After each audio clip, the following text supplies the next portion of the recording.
the senator from Indiana and join him and my other colleagues in decrying the legislation that we will be asked to move to the floor tomorrow. But before I speak on the substance of the bill, it needs to be reiterated why this bill is even before us. The only reason we're debating this bill today is because an extreme and unprecedented breach of protocol took place in the Supreme Court. The leaked draft in the Dobbs case was a full-blown assault on the United States Supreme Court and on the independence of our judiciary. It was an attempt to incite mob pressure against the justices, which has in part succeeded by inciting pressure against the justices, and an attempt to bully them into changing their final votes. And I do trust, based on the information we have about the 9 justices, is that that attempt will not be successful. We saw over the weekend disturbing videos of protesters outside their homes, outside the homes of Supreme Court justices. There's growing concern for the safety of our Supreme Court justices and the safety of their families. This is shameful, Mr. President. A Supreme Court justice should never have to fear for his or her safety or the safety of their families for doing their jobs.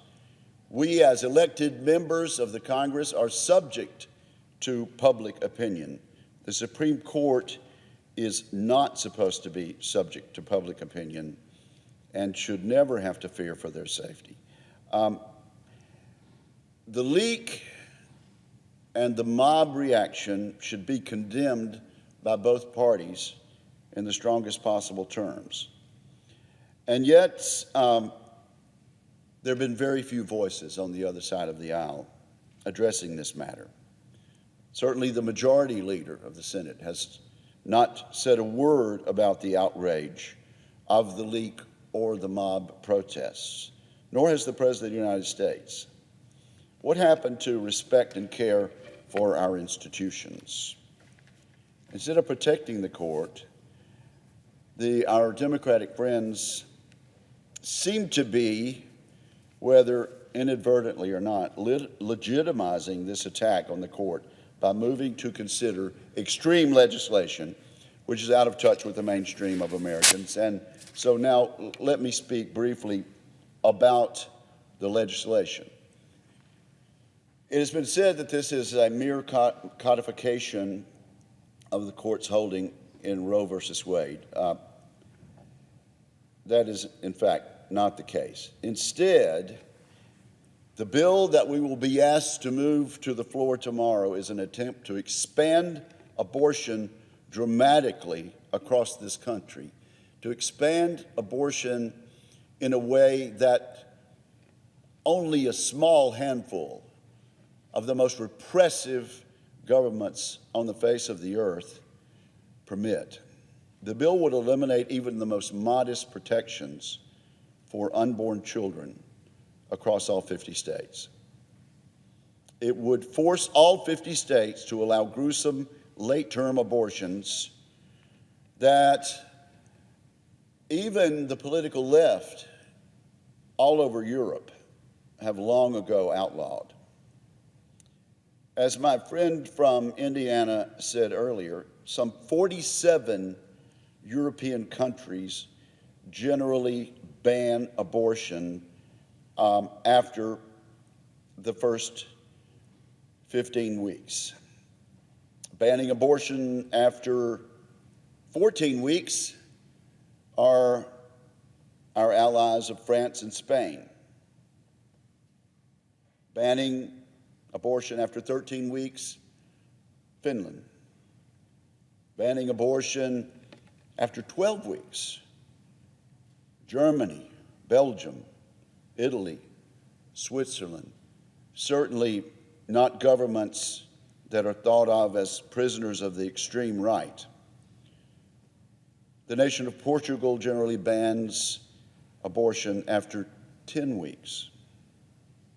Of course, as we know, the Mississippi law that brought this case to the Supreme Court, the Dobbs case, has a slightly more permissive provision than even these friends that I just mentioned from Western Europe. It would be a 15-week ban.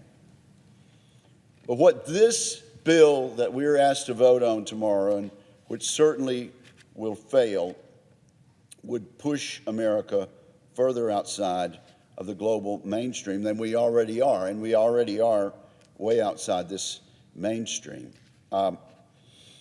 Because of scientific advances, we know that an unborn child's heartbeat begins at 6 weeks. We know a child can feel pain as early as 20 weeks. Many of us, including my wife and I, have put the sonograms of our grandchildren, have displayed them on our refrigerators in our homes. What we know about the development of children, their faces, their eyelashes, has brought about a change in the minds of many Americans. In 1996, 56% of Americans called themselves pro-choice. Only 33% said they were pro-life. But because of science, and because of those sonograms, and because of what we know about their ability to feel pain, their movements, their eyes blinking, their eyelashes, today the two sides are just about evenly split, pro-choice and pro-life. But even those who identify themselves as pro-choice are deeply opposed to late-term abortions. And make no mistake about it, if somehow the Schumer bill tomorrow were to pass, late-term abortions would be legal in all 50 states. 81% of Americans think late-term abortions should be illegal. Our friends on the Democratic side should think about that. This bill goes against 81% of American public opinion in that regard. 65% say abortions should be illegal in the second trimester, not the third trimester, in the second trimester, 65% of Americans. I hope our Democratic friends across the aisle think about that before they vote for this extreme piece of legislation brought by the Democratic leader, which would put us in league with the People's Republic of China, with all of their respect for life, with North Korea, with its deplorable record of respecting human life. With those two countries and 5 others on the extreme left, it would put us in league with them. That's not where the American people want us to be, Mr. President. If a state has a 24-hour waiting period, for example, the Schumer bill tomorrow would outlaw that. Taxpayer funding of abortion, the Hyde Amendment, which prohibits this and has done so for decades and decades, would be abolished. The parental rights of teenage girls to have a say and to be able to counsel their daughters on the pivotal decision about having an abortion would be eliminated by this, and religious exemptions.